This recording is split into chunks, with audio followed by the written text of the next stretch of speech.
మీ ఎలాంటి వ్యాపార ప్రకటనలకైనా వెంటనే మా ఛానల్ సంప్రదించండి. అందరికీ నమస్కారం. నేను శిరీష. ఈరోజు మనతో పాటు ఉన్నారు ప్రముఖ ఆధ్యాత్మికవేత్త, ఆస్ట్రోన్యూమరాలజిస్ట్ జయప్రద గారు. అమ్మతో మాట్లాడదాం. అమ్మ నమస్కారం. నమస్తే అమ్మా. శ్రీమాత్రే నమః. అమ్మ, ముఖ్యంగా ఈ 2025 అయిపోయింది. సో నూతన సంవత్సరం 2026 ఆంగ్ల సంవత్సరంకి వస్తున్నాం. సో ప్రతి ఒక్కరికి ఉండేదే ఈ సంవత్సరం అంతా మాకు ఎలా ఉంటుంది వ్యక్తిగతంగా రాశుల వారికి. సో ముఖ్యంగా చూసుకుంటే ధనుసు రాశి వారికి ఎలా ఉండబోతుంది అంటారు, ఎలాంటి జాగ్రత్తలు తీసుకోవచ్చు అంటారు? తప్పకుండా.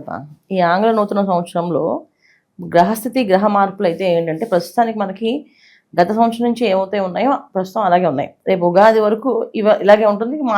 మార్పు పెద్దగా ఏమీ లేదు. ఎందుకంటే శనేశ్వరుడు మీనరాశిలో ఉన్నారు, అంటే ధనస్సు వాళ్ళకి 4వ స్థానం అయింది. రాహు కుంభరాశి ఉన్నారు, అంటే ధనస్సు వాళ్ళకి అది 3వ స్థానం అయింది. కేతు వచ్చేసి సింహరాశిలో ఉన్నారు, అది భాగ్యస్థానం అయింది. గురువు అతిచారంతో కర్కాటక రాశి, ప్రస్తుతానికి కర్కాటక రాశిలో ఉన్నారు ఆయన. దానివల్ల ఏంటి, అష్టమ స్థానం అయింది. ఈ అష్టమ స్థానంలో గురువు ఉండడము, తర్వాత చతుర్థ స్థానంలో శనేశ్వరుడు ఉండడం వల్ల ధనస్సు రాశి వాళ్ళకి కాస్తంత మిశ్రమ ఫలితాలను చెప్పుకోవచ్చు. ఎవరికి బాగుంటుందో ఫస్ట్ చెప్పుకుందాం, ఎవరికి బాగుంటుందో తర్వాత చెప్దాం. ముఖ్యంగా చేసుకుంటే విద్యార్థులకి అనుకూలంగా ఉంది. సో విద్యారంగంలో ఉన్న వాళ్ళందరికీ కూడా, విద్యా సంస్థలు నడిపించే వాళ్ళకి, దాంట్లో అన్యాయం లేకుండా బాధ్యతగా ధర్మంగా నడిపించే వాళ్ళందరికీ చాలా బాగుంది. అధర్మంగా నడిపించే వాళ్ళకి కాస్త కష్టకాలం, కాస్త ఇబ్బందులు పడే అవకాశం ఉంది. గొడవలు, కొట్లాట్లు, తర్వాత అంతా ఇంకా పోలీసు వ్యవహారాల దాకా వెళ్ళే అవకాశాలు ఉన్నాయి. అందుకే విద్యారంగంలో పనిచేసే వాళ్ళు, విద్యా సంస్థలు నడిపే వాళ్ళు ధనుసు రాశిలో ఉంటే మాత్రం వాళ్ళు చాలా జాగ్రత్తగా ఈ సంవత్సరం ప్రతిదీ చిన్న విషయాన్ని కూడా పెద్దగా ఆలోచించి తీసుకోవాలి నిర్ణయాలు వీళ్ళు. అలా అయితే వీళ్ళకి ఈ సంవత్సరం మంచి ఫలితాలు ఉంటాయి. లేకపోతే పెద్ద మన సంస్థలు కూడా ఏమవుతుంది, వాళ్ళ సోషల్ మీడియా చాలా ఫాస్ట్గా రియాక్ట్ అవుతుంది. ఒక చిన్న మాట తప్పుగా మాట్లాడినా అది బాగా ఇబ్బంది పట్టి ట్రోల్ చేసేస్తున్నారు. కష్టమైన ఇబ్బంది అంటే ఒక్క నిమిషంలో, ఒక రోజులో మొత్తం మారిపోతుంది. అది ఏవైనా కావాలి సిచ్యువేషన్స్. దీంట్లో ధనుసు రాశి వాళ్ళకి ఈ సంవత్సరం అలాంటి ట్రోల్ అయ్యే అవకాశాలు ఎక్కువగా ఉన్నాయి. అందుకని జాగ్రత్తగా ఉండాలి ధనుసు రాశి వాళ్ళు ఈ విషయంలో.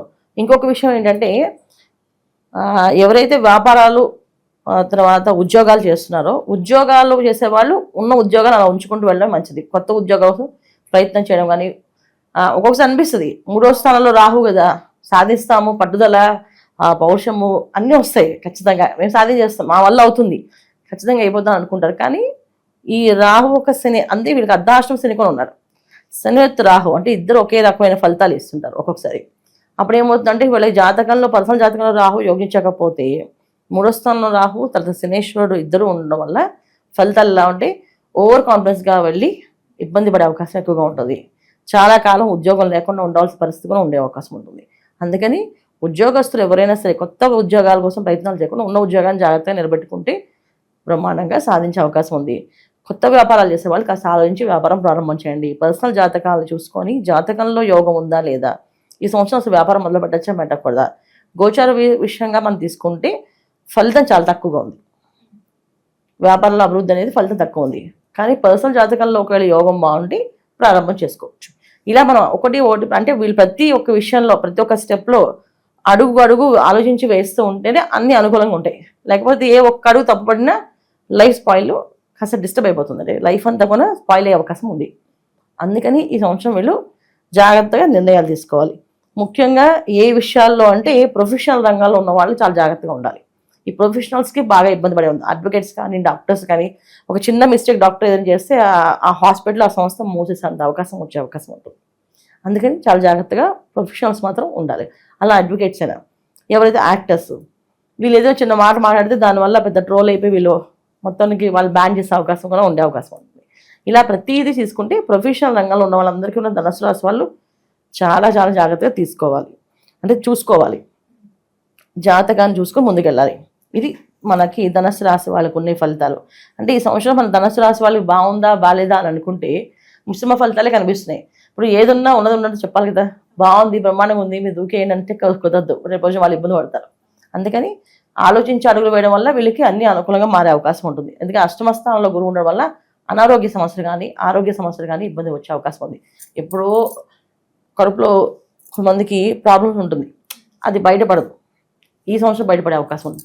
అది ఒక్కోసారి క్యాన్సర్ అవ్వచ్చు, లేకపోతే ఇంకేదైనా ప్రాబ్లం ఉండొచ్చు, ఇలాంటి ఏదో ఒక సమస్య అనేది ఉంటుంది. అందుకని ఆహార విషయాలు, ఆహార నియమాలు వీళ్ళు పాటించుకుంటూ ఈ సంవత్సరం ఎక్కువ లేట్ నైట్ పార్టీస్ కానీ, లేట్ నైట్లో నిద్రపోవడం కానీ, లేట్ నైట్స్ తినడం కానీ తగ్గించి ఎర్లీ అవర్స్ తినడము, ఎర్లీ అవర్స్ లేవడము, ఎర్లీగా పనులు చేసుకోవడం వల్ల వీళ్ళు అన్నీ సుఖాంతం అవుతుంది. ఇది వీళ్ళు చేసుకోవాల్సిన ముఖ్యమైన విషయాలు. ఇది ధనుసు రాశి వాళ్ళది. అమ్మ, మరి ఈ సంవత్సరంలో ఈ ధనుసు రాశి వారికి వివాహ యోగం ఉందంటారా? వివాహాలు చాలా తక్కువగా ఉంటాయి. ఎందుకంటే వివాహ విషయంలో చతుర్థ స్థానంలో శనేశ్వరుడు, తృతీయ స్థానంలో రాహు ఉండడం వల్ల వివాహం జరిగే అవకాశాలు చాలా తక్కువగా ఉన్నాయి. అయితే వివాహం జరుగుతుంది అని చేసుకోవాలనుకుంటే మా పర్సనల్ జాతకమే. జాతకంలో యోగం ఉందంటే వివాహం అయిపోతుంది. ఇక్కడ ఏమవుతుందంటే వీళ్ళకి గురుబలమో లేకపోతే రాహుబలమో ఏదో ఒక బలం ఉండాలి ధనుసు రాశి వాళ్ళకి. కానీ బలాలు ఏమి కనిపించట్లేదు. అదే కాకుండా ఈ సంవత్సరంలో వీళ్ళకి అన్ని కూటములు ఉన్నాయి. ధనుసు రాశిలో 4 గ్రహాలు, మకర రాశిలో 4-5 గ్రహాలు కలవడము, తర్వాత మీన రాశిలో 4-5 గ్రహాలు కలవడము, ఈ కూటములు జరుగుతుంటాయి. ఈ కూటమి జరిగినప్పుడు ప్రభావం ఖచ్చితంగా వీళ్ళకి కాస్త ఎఫెక్ట్ ఎక్కువగా ఉంటుంది. అది ఆరోగ్యపరంగా అనుకోవచ్చు, ఆర్థికపరమైన అనుకోవచ్చు. కొంతమంది ఆర్థికంగా నష్టపోయే అవకాశం ఉంది. వ్యాపారంలో ఒకసారి నష్టం వచ్చి ఒకేసారి ఇబ్బంది పడే అవకాశం కూడా ఉంటుంది. కొంతమంది ఆరోగ్యం దెబ్బతినేసి చాలా కష్టపడే అవకాశం ఉంటుంది. ఎందుకంటే ఇక్కడ అష్టమ స్థానంలో గురువు ఉండడం, అందువల్ల కష్టాలు పడే అవకాశం ఎక్కువగా ఉంటుంది అనమాట. సో ప్రతిదీ ఆలోచించుకొని అడుగులు వేయడమే వీళ్ళు చాలా ముఖ్యం. అంటే ఈ మామూలుగా ధనుసు రాశి వాళ్ళకి ఏది ఆలోచించకుండా వాళ్ళు అనుకుని వాళ్ళు చేసేస్తుంటారు. ఓన్ మైండ్ అనమాట వాళ్ళది. వాళ్ళ సొంత ఆలోచనతో వాళ్ళు చేసుకుని వెళ్తారు. ఇది బాగుంది, ఇది బాగాలేదు, ఇది నాకు తెలుస్తుంది, ఆ డిఫరెన్స్ నాకు కనిపిస్తుంది అని. కానీ ఈ సంవత్సరం వాళ్ళకి ఆ డిఫరెన్స్ కనిపించదు. ఎందుకంటే తృతీయ స్థానంలో రాహు, చతుర్థ స్థానంలో శనేశ్వరుడు. వాళ్ళ సరౌండింగ్స్లోకి వాళ్ళ వైఫే నడుస్తుంది తప్ప మన వైఫే నడవదు అనమాట అక్కడ.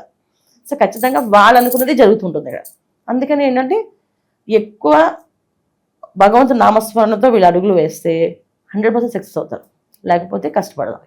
ఇది ధనుసు రాశి వాళ్ళు తీసుకోవాల్సిన జాగ్రత్తలు. అమ్మ, ముఖ్యంగా ధనుసు రాశిలో స్త్రీలు ఉంటారు, పురుషులు ఉంటారు. సో స్త్రీలకు ఎలా ఉందంటారు, పురుషులకు ఎలా ఉంటారు? ధనుసు రాశి వాళ్ళు స్త్రీలకి యోగ్యంగా ఉంది. ఎందుకంటే స్త్రీలు ఎక్కువగా ఏ వ్యాపారాల్లో, ఉద్యోగాల్లో ఉన్నా సరే వాళ్ళకి సపోర్టింగ్ పార్ట్నర్స్ ఉంటారు. ఒకళ్ళ హస్బెండ్ అవ్వచ్చు, లేదా వేరే ఒక ఫ్రెండ్ అవ్వచ్చు, వీళ్ళు పార్ట్నర్స్ ఉంటారు. సో వీళ్ళ సగభాగం వాళ్ళకి వెళ్ళిపోతుంది ఆ ప్రాబ్లం. వీళ్ళు సగమే అనుభవించాలి. పర్సనల్గా ఓన్గా ప్రొఫెషనల్గా చేసే వాళ్ళకి మాత్రం అందరికీ ఉంటుంది ప్రాబ్లం. ఇప్పుడు స్త్రీలు ఇండిపెండెంట్గా తన ఒక డాక్టరు, తను ఒక చిన్న మిస్టేక్ చేస్తుంది అనుకోండి, తను ట్రోల్ అయిపోతుంది, బాగా తను ఇబ్బంది పెట్టే అవకాశం ఉంటుంది. ఒక యాక్టర్ అనుకోండి, తను ఇబ్బంది పెడతారు అండి. ఇప్పుడు మనం అనుకుంటున్నప్పుడు ఎవరో ఒక అమ్మాయి తిరుమలలో ఇలా చేశారని చెప్పి మొత్తం ఆ అమ్మాయిని చేసేస్తారు. క్షణంలో అయిపోయింది కదా. ఎందుకు చేస్తుందో, ఎలా చేస్తుందో, ఆ టైంకి ఆ బుద్ధి ఎలా పుట్టిందో అవగానే ఇది గ్రహస్థితి. సో ఈ గ్రహస్థితి ఎలా ఉంటాయంటే గోచారం మనకి ఎప్పుడు కూడా క్షణంలో ఎంత మంచి వాళ్ళైనా సరే ఆ క్షణం ఏదో చిన్న మిస్టేక్, ఆ చిన్న మిస్టేక్ పొరపాటు చేస్తుంటారు వాళ్ళు. అది కూడా వాళ్ళకి పెద్ద శిక్ష అయిపోతుంది. ఆ శిక్షల్లో ఈ ధనుసు రాశి వాళ్ళకు ఉన్నారు. అలాంటి శిక్షలు పడే అవకాశం ధనుసు రాశి వాళ్ళకి ఉంది ఈ సంవత్సరం. అందుకే చాలా జాగ్రత్తగా ఉండాలి. అందుకే స్త్రీలకు విషయంలో మనం ఏంటంటే వీళ్ళు ఓన్ ప్రొఫెషన్స్ అయితే ఇలాగే ఇబ్బందులు ఉన్నాయి. ఒక పార్ట్నర్స్తో సంబంధించిన వ్యాపారాలు అనుకోండి, సగం వాళ్ళకి సగం వెళ్ళుకుంటే వాళ్ళ అదృష్టంగా ఉంటుంది కనుక అంత పెద్ద ఇబ్బంది ఎఫెక్ట్ ఉండదు. కానీ అబ్బాయిలు మాత్రం చాలా ఎఫెక్ట్ ఉంది ఈ సంవత్సరం. అబ్బాయిల విషయంలో ఏంటంటే ముఖ్యంగా కాలేజీకి వెళ్ళే యువత, కాలేజీల్లో చదువుతున్న వాళ్ళు, విదేశాల్లో కాలేజీలు చదువుతున్న వాళ్ళు ఎవరైనా సరే అమ్మాయిల వ్యామోహాలు పడకుండా ఉంటే అదృష్టవంతులు వీళ్ళు. ఒకవేళ అమ్మాయిల వ్యామోహంలో పడ్డారా చాలా కష్టపడాలి. అంటే వాళ్ళ వ్యామోహాలు పడి లేట్ నైట్స్ పార్టీస్ దీనికి వాటికి వెళ్తే కాస్త శిక్షలు పడే అవకాశం ఉంది. పోలీసులతో గొడవల దాకా వెళ్ళే అవకాశం, కోర్టు దాకా వెళ్ళే అవకాశాలు కూడా ఉన్నాయి. అందుకని జాగ్రత్తగా ఉండాలి అంతే. మిగతా విషయాల్లో అన్ని కూడా ధనుసు రాశి వాళ్ళకి చాలా చక్కగా బాగుంది. అమ్మ, ఓవరాల్ గా ఇంకా ఈ ఇయర్ అంతా అనుకూలంగా ఉండాలంటే ఎలాంటి పరిహారాలు చేయొచ్చు అంటారు? ఏ దైవాన్ని పూజించమంటారు? ఖచ్చితంగా వీళ్ళు నిరంతరం హనుమంతుడి మంత్రాన్ని చేస్తారు. హనుమాన్ చాలీసా చదవడం, ఓం నమో హనుమతే నమః అనుకుంటూ వెళ్ళడం. ఎందుకంటే అర్ధాష్టమ శని వాళ్ళకి. శని భగవాన్ ఒక ఇబ్బంది నుంచి బయటపడాలి వీళ్ళు అంటే ఖచ్చితంగా ఆంజనేయ స్వామిని పట్టుకోవాలి గట్టిగా. ప్రతి శనివారం ఆంజనేయ స్వామి టెంపుల్కి వెళ్ళడం, చక్క ప్రదక్షిణాలు చేయడం, అక్కడ అరటిపడి నైవేద్యంగా ఇవ్వడం, ఆయనకి ఆకు పూజ చేయించుకోవడము, ఓం నమో హనుమతే నమః అని చదువుకోవడం. ఆ వారం అంతా కాపాడతాడు ఆ స్వామి ఇటువంటి ఇబ్బందులు పడకుండా వెళ్ళి. లేకపోతే ఏ ఇబ్బంది ఎలా వస్తుంది అనేది ఈ గ్రహస్థితిలో ఎప్పుడు కూడా ఏంటంటే ఇది ఇలా జరుగుతుంది అని పర్టికులర్ చెప్పలేం. ఆ క్షణాలు అలా జరిగిపోతుంది. అందుకని జాగ్రత్తగా ఉండాలి వీళ్ళు. అమ్మ, ఓవరాల్ గా 2026లో ధనుసు రాశి వారికి ఎలా ఉండబోతుందో తెలియజేసినందుకు ధన్యవాదాలు. నమస్తే అమ్మా. శ్రీమాత్రే నమః.